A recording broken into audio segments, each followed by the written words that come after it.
చీకటిలాగానే అయితే సీరియస్ లాగా మెరిసిపోతాయి ఈ పువ్వులైతే. Hi friends! ఈరోజు మ్యాటర్ ఏందంటే గాయత్రి నేనైతే అలా వెళ్తూ ఉంటే సీరియల్ లాగా అయితే మెరిసిపోతుంటే ఏందని చూస్తే మేమైతే పువ్వులైతే అయ్యున్నాయన్నమాట. ఇంకా ఈ పువ్వులు చూడంగానే గాయత్రి అయితే టకటక వచ్చి ఈ పువ్వులైతే కోయేసుకుంది. ఈ పచ్చని చెట్టులో ఈ పువ్వులైతే తెల్లగా అంటే మెరిసిపోతున్నాయి రాత్రి కాల సమయంలో. ఇంకా ఈ పువ్వులనైతే మీ ఏరియాలో ఏమని పిలుస్తారో ఒకసారి కామెంట్ చేసేయండి. మా ఏరియాలో అయితే దీనైతే తెల్ల డిసెంబర్ అని పిలుస్తారంట.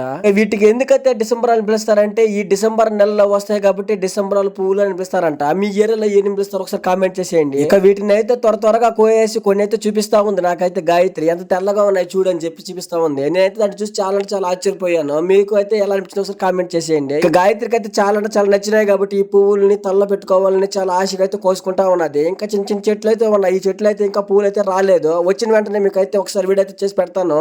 ఈ తోట అయితే మనదైతే కానే కాదు, పక్కన ఇంటి వాళ్ళది అనమాట.